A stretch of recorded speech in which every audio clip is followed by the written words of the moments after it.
et je crois que passion bi ñu am ci Sénégal foo ko natt weesu na ko alhamdulilah dañu nekk ci groupe boo xam ne c'est des entités différentes et fu ci nekk am ay nit ñoo xam ne ñu nga fa di def liggéey bi may xaar ci ñoom. Je disais à quelqu'un hier, j'ai une de mes structures boo xam ne je crois que ça fait 3 ans j'ai pas mis les pieds là-bas. Ça veut dire tout simplement ñu ko dénk ñu ngi doxal. la ñu yaakaar ci ñoom. ma bëggoon rek. à l'entame de mes propos à travers vous féliciter la presse sénégalaise. damay wax ne moi je me réclame de vous. parce que ci yéen laa bokk. en tout cas bokkuma ci ñiy jeter en pâture cette presse. parce que ku nekk ci yéeneem taxawaayam mooy bokk ci liy defar Sénégal. et c'est ce que vous êtes en train de faire. à votre manière. mu neex ñenn ñi mu naqari ñenn ñi. et souvent liggéeyu presse dañ koy jàppee liggéey bu ingrat. oui. pourquoi parce que à un moment nit ñi ni ngay taxawee dañuy jàpp ne da nga féete ak yow da nga féete ak ñoom.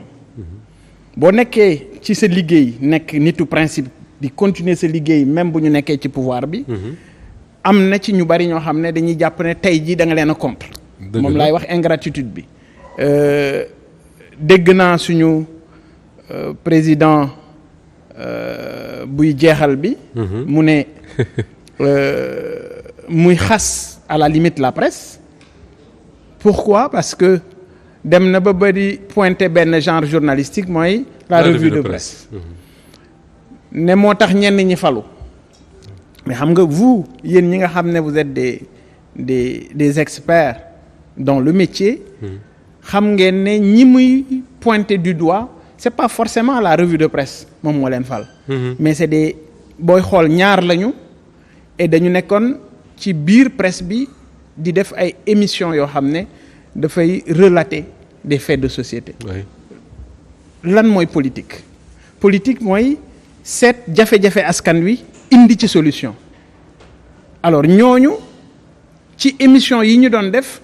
dañu bokkoon ci ñu doon régler solution yi askan wi doon xaar à travers production yi nga xam ne ñu ngi ko doon def. mën na ci si Ahmed Aïdara mi nekkoon ci yow ak Ndoye Bane. véritablement mu yegg ba ci jàpp ne ñooñu tey jii dañu war a nekk la risée parce que moo tax mu pointé leen du doigt en présence d'autres journalistes étrangers et ñu bari am ci métit loolu nag bokk naa man ci ñi nga xam ne métti na leen parce que jàpp naa ne un état stratège doit d'abord protéger sa presse un état stratège doit fortifier sa presse et fortifier presse mu ngi commencer d'abord ci fexe ba xeex ba li nga xam ne moom moo di waa gafa yi ak yooyu ñu mën ci am je donne l'exemple fexe ba contraindre Google comme ni ko yeneen réew en France defee en Europe généralement fexe ba ñun ñi nekk ci presse bi li ñu ciy am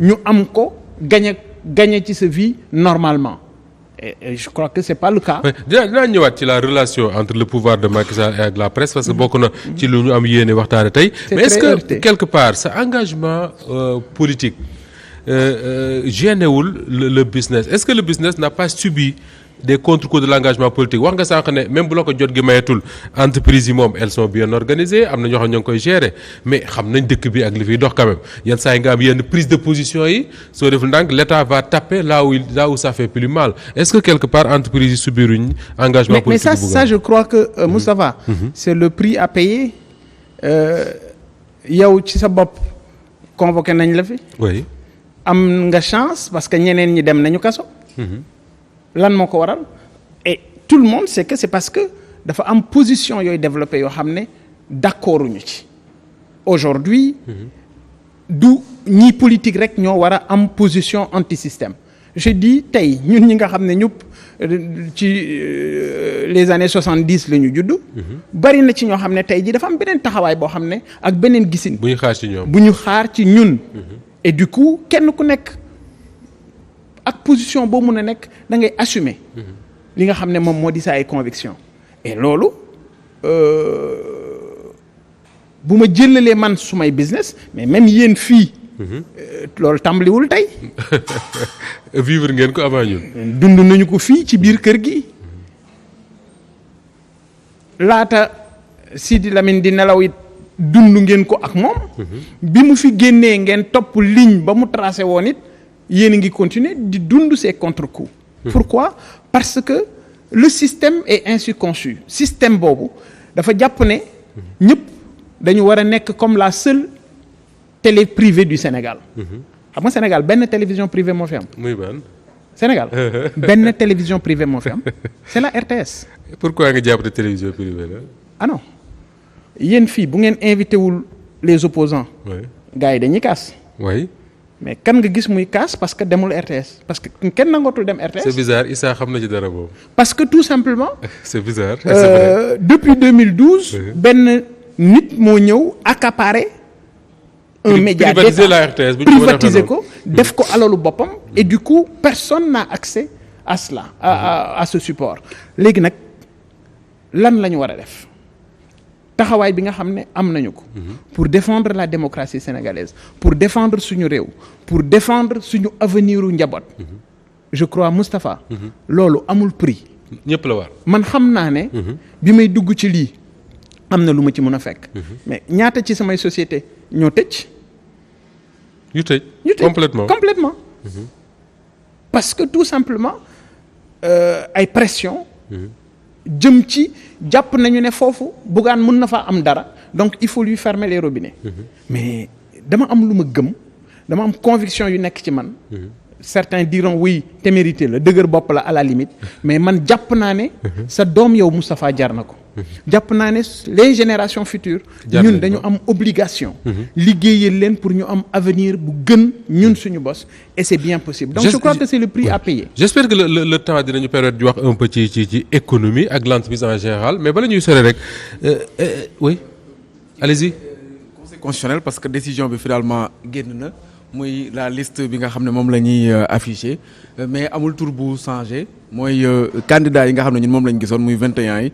ñoo jàll en tout cas ñu génn nag que ni conformément aux dispositions de l'article L127 du code électoral le droit de réclamation contre la liste des candidats est ouvert à tout candidat dans les 48 heures suivant le jour de l'affichage. Le greffe du Conseil constitutionnel recevra les réclamations les lundis donc muy lundi bii di ñëw.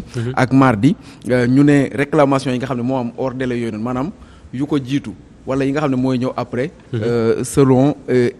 ne seront pas examinés donc cela veut dire que ni képp ku déposé woon recours avant tey nii vendredi bi ñu génnee liste bi maanaam à part lundi ak mardi sa recours c'est donc su ma la déggee les 21 yi ñu affiché woon moom la confirmé en attendant le 20 dinañ ci ñëw léegi débat mais pour bañ a jaxase un peu li ñuy waxtaan Issa nga marqué un peu teg la souris bi foofu ñu ñëwaat mais l'entreprise au Sénégal est-ce que quelque part pendant ces 12 ans-là le régime de Macky Sall amul problème ak le Sénégalais entrepreneur c'est-à-dire que man su may waxtaan ak chef d'entreprise yu mel ne yow ak ñeneen très souvent dañu am impression que ni état bi dimbaliwu leen waxuma sax dimbaliwu leen mais daanaka daf leen di xeex.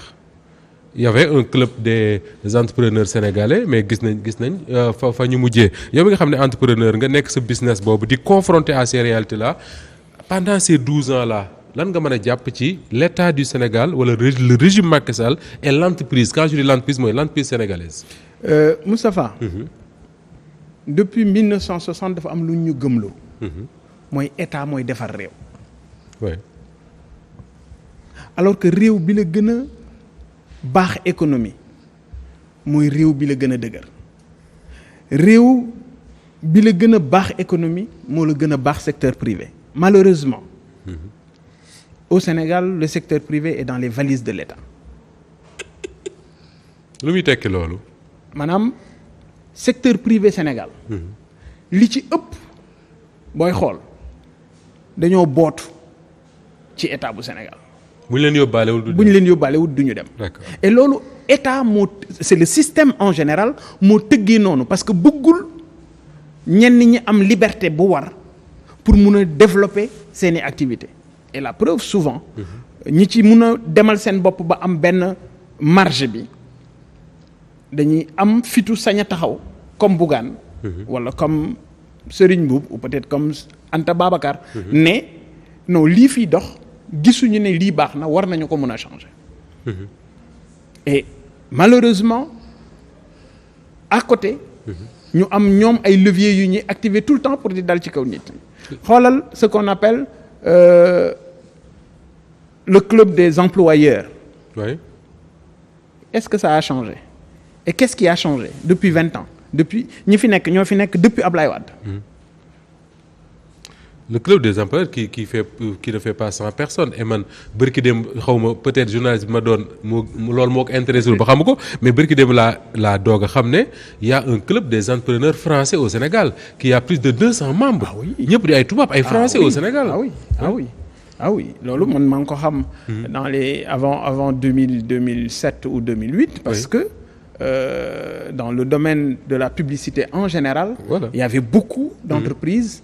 Et de multinationales yoo xam ne c'était des Français qui étaient installés au Sénégal donc et je sais ban poids la ñu am ñoom am nañu fulla joo xam ne bu ñuy liggéey ñoom ci seen biir rek la ñuy liggéey danañ fexe ba bu ñuy gas danañ wut koo xam ne day louer pelle bu bokk ci ñoom danañ fexe ba wut koo xam ne day louer brouette ku bokk ci ñoom ngir dërëm bi bañ a génn gaal gi malheureusement c'est pas le cas ma jox la exemple 2007.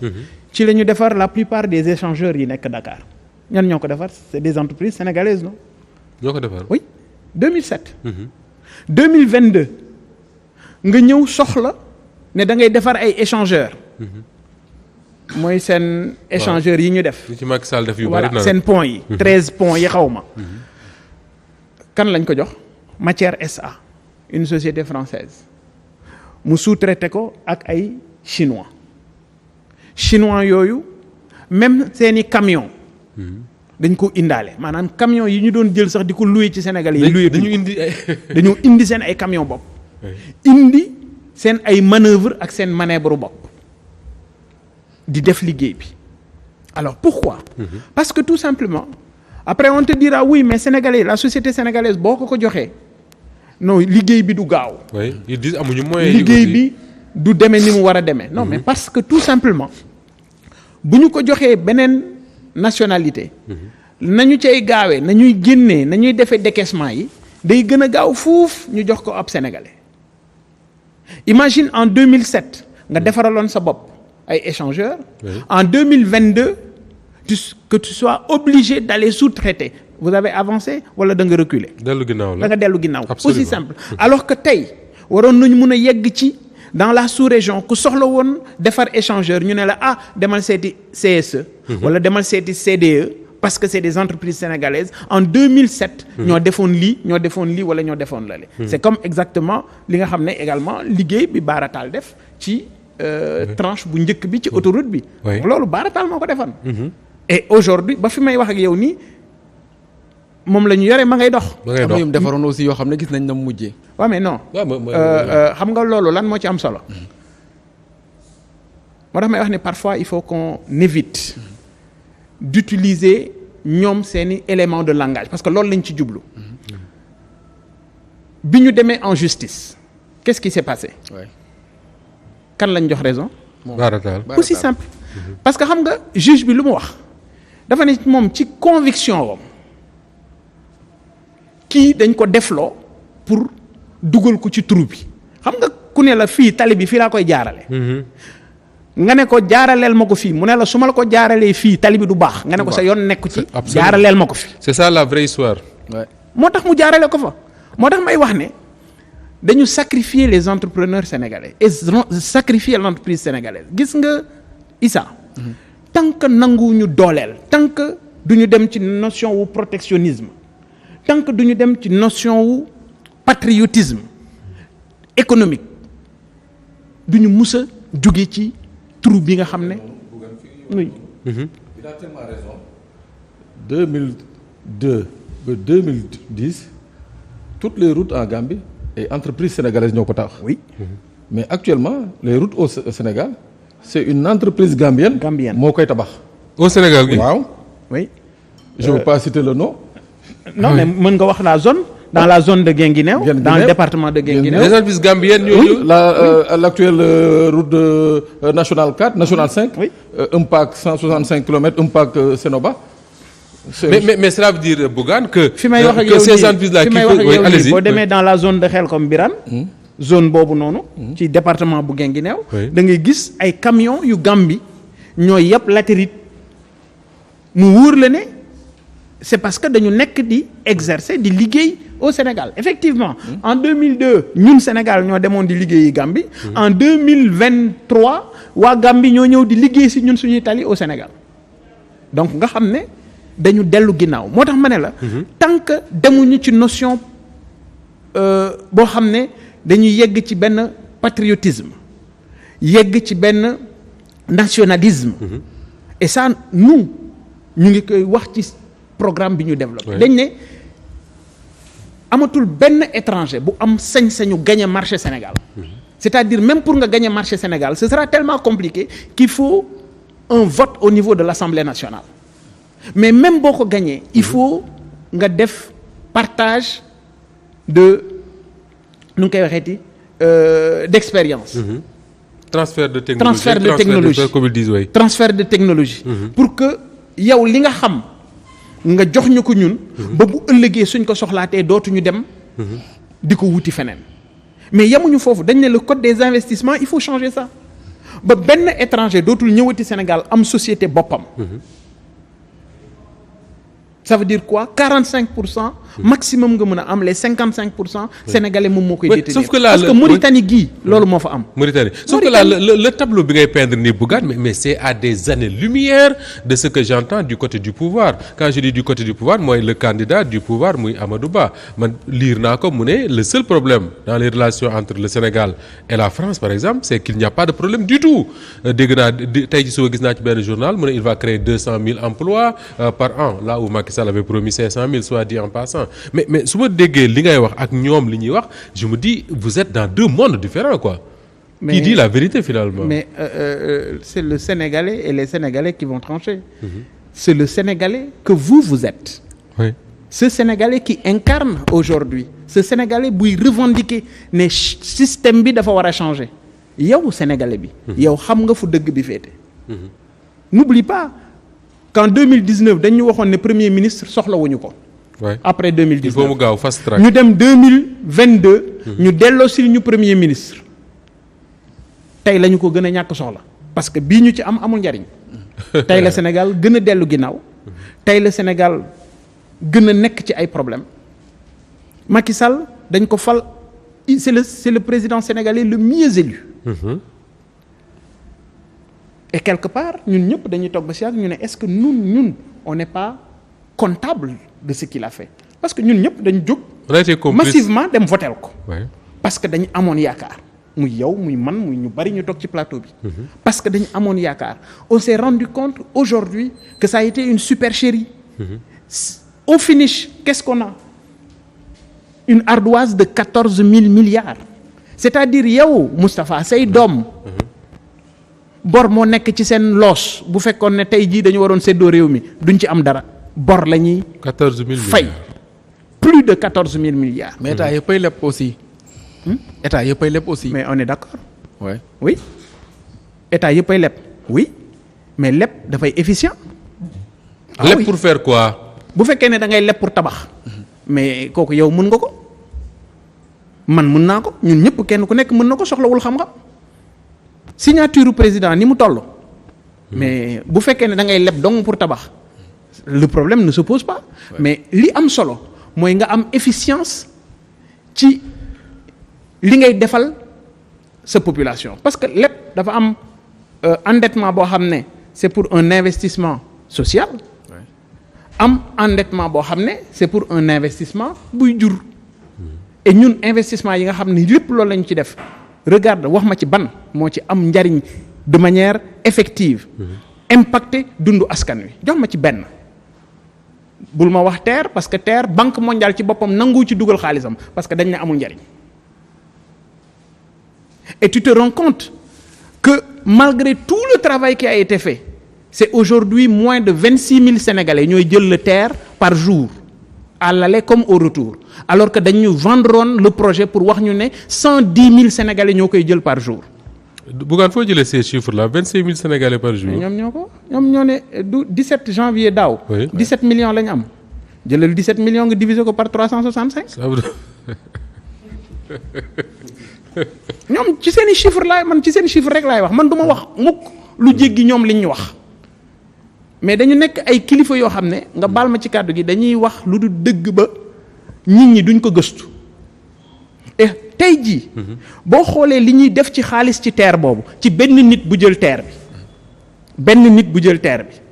li ñu koy subventionné 3 millions 600 francs la 3 millions 600 000 francs 3 millions. benn nit bu nekk benn nit lañ koy subventionné sur les 26 000 yi jël terre bi à l'aller comme au retour waxuma ne amul njariñ mais la ñu ca def am na feneen fu mu gënoon a yell et au même moment nga dem à Ranérou nit xiif fa ñu ne dañ koy dimbali xam nga lu ñu ko jox 80 000 francs. mais justement est-ce que là où ngay jox kenn ku jël terre bi nga subventionné ko 3 millions ñaata nga wax. 600. est-ce que gënul woon efficace subventionné ko ñii dem hôpital Fann ñii dem hôpital Le Dantec ñii dem hôpital je ne sais quoi enfin ñi soxla faju ci réew mi. mais loolu sori na. Oui.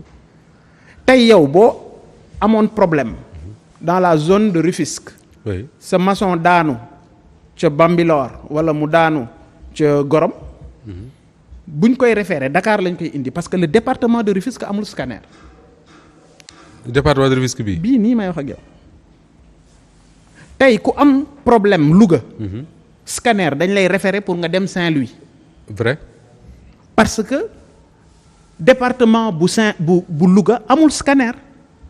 xam nga loolu laay wax efficience. képp ku fa damm Bougane doguma la de zone Louga boobu képp ku fa damm soxla une opération fii nga jëm si fii ci seet. alors donc c'est juste pour dire que jëf bi tabax bi du problème parce que lépp tabax.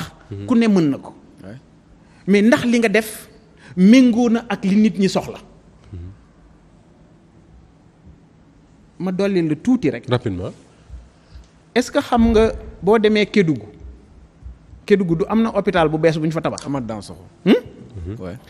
waa Kédougou centre de santé bu Kédougou moo gën a dox hôpital bu Kédougou. comment expliquer ça. mais amuñu personnel bu fa nekk. hôpital amul personnel bi. mais non demal Touba. hôpital Matlaboul Fawzeyni moo gën a dox hôpital Cheikhul Khadim bi ñu opéré bërki démb. pourquoi parce que y a pas de personnel. et xam nga ne Sénégal ñun dañu am un problème criard de spécialistes ci santé.